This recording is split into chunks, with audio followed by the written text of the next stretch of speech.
Good morning. This is not a paid advertisement. There's no sponsorship, none of that business. I just really wanted to shout this product out.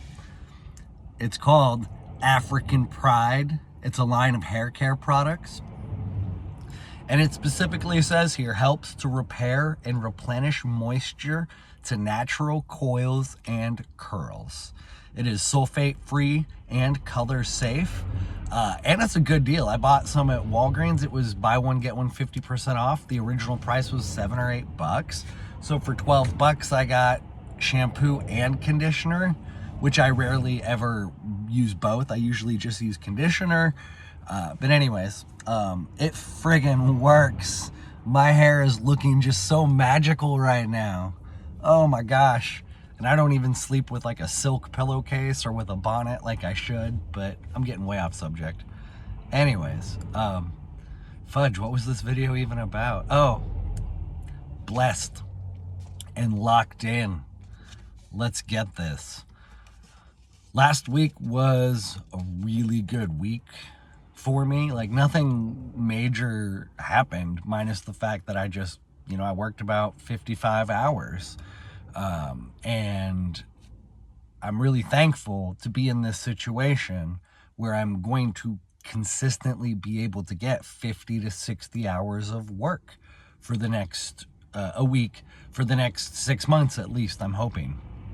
And so that has been a big problem of mine in the last several years, is that it's really difficult to find one job that pays enough. And it's also difficult to find multiple jobs that will work with each other on the scheduling and whatnot. And so this is the best position I've been in to really make progress in my life. And I'm excited. I'm not trying to brag. I'm not trying to boast. If you don't know, I live in a minivan, so my life ain't like fantastic, but this is, I think, a good point to be at. The weather was really nice last week. It's gonna turn next week to really, really crappiness. But there was a lot of little fun things happened. I want to tell this story, but I have to frame it for it to be properly funny. And you still might not think it's funny, but I work on my main job, I guess you could say, on a general construction crew doing typically high-end remodels, additions. Sometimes we'll do like little windows and whatnot, but we generally have 1 to 2 pretty decent-sized jobs that are major renovations. And the general contractor guy is really good about being neutral and whatnot, but 2 of his other subcontractors or laborers or whatnot, they're pretty left-leaning, and it's all fine and good. We all get along fairly well, and we generally, if we do have contentious conversations, it's always it can get tension, can build, but it dissipates as a result of the work environment, because we're able to work. Like if the tension builds, then we just go work it off for a little bit and reflect on what the other person said, to broaden our horizons. Specifically, one of the guys, the day after Donald Trump was elected for the second time, I came in and I had commented saying, I know you really don't care, but, Trump was elected. How are you feeling about it? And he, to my surprise, had said that he was actually alarmed, which I was surprised, like I said, because historically he had been pretty neutral. And so over the years, he's gradually sort of let the orange man bad propaganda work on him. And so I said, oh, okay, well, I didn't know you felt that way. I'm sorry for not sharing your sentiments. And, let's revisit this in a year from now and see how things go. I say that to frame the idea around the fact that he's a Kamala Harris supporter. He voted for Kamala Harris. And so fast forward, what is it now? This happened this week, right? So many months after the election, a year or so, we're working on a job, framing up a wall, and I'll try not to get too technical, but when you do a wall, there are different names for different kinds of what are known as studs. So the pieces of wood, that make up your wall. There are things like a king stud, a jack stud, a trimmer stud, and a cripple stud, basic terms. We were kind of having this conversation around what's the difference between a jack stud and a trimmer stud, a jack and a trimmer. And so he Googled it, and we determined they're essentially the same thing. And then he commented, he was like, man, I'm kind of surprised, cripple stud, are we allowed to use that term these days? Mind you, he's a Kamala Harris voter. And then he followed it up with, he's a generally funny guy, but this was fucking hilarious. He was like, yeah, and then we keep our faggots down here, and pointed just, to a random place in space as if to make a joke. He was absolutely making a joke about how in construction there's a term called a cripple stud, and how everything is so overly politically correct in this day and age that to diffuse some of the tension, he actually made I thought it was fucking hilarious. I laughed my ass off when he said it, and then I followed up with, yeah, and we keep the Negroes over there, just, riffing on a construction site, mind you. This is very normal for a construction site.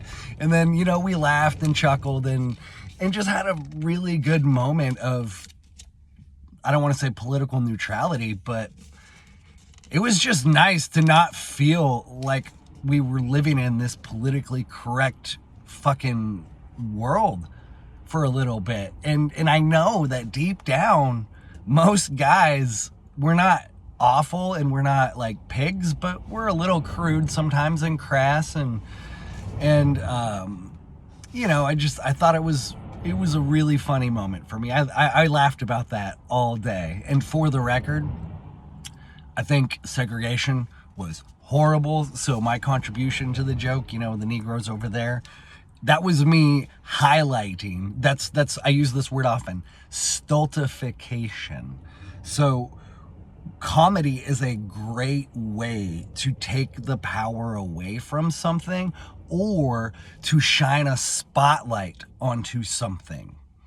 Comedy is very powerful. The best comedians that know how to touch topics in the right way are very intelligent people.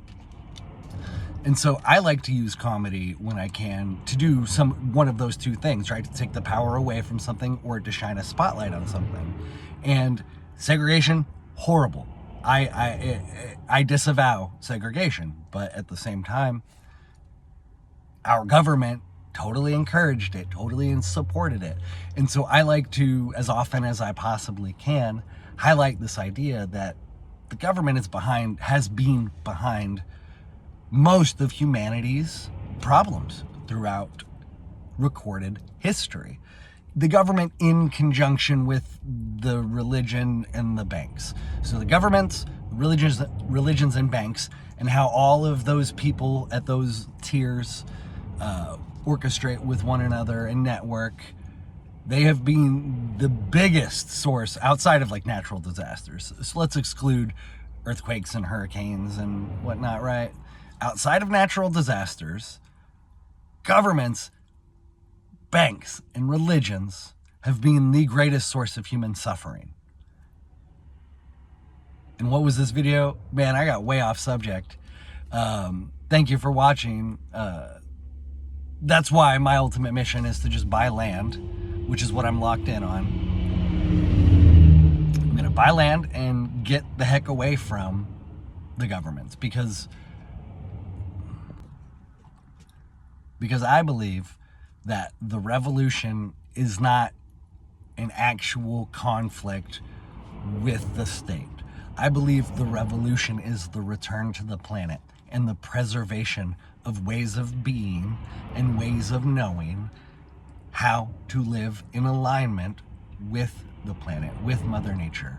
Or you could say aboard spaceship Earth, as Buckminster Fuller would call it, which is so cool when you think about Earth as a spaceship with all of the necessary regenerative components to sustain life for millions, billions of years if we properly live in accordance with it. However, the technocratic overlords do not care about humanity. They do not care about the sanctity, the divinity of life and of experience of consciousness. They just are an evil force that wants to control not just material reality, but also metaphysical reality. And we're not going to beat them directly. It is our mission to just outlive them. Something I often comment on, and I'll end the video here, that the elites, they think generationally very well. We don't, as working class normal humans. We just think about 1, 2, 3 generations. And we need to start thinking about 10, 20 generations down the line, because that's ultimately the revolution, in my opinion. Thank you very much for watching. This video went like this, but most of my videos do. Much love.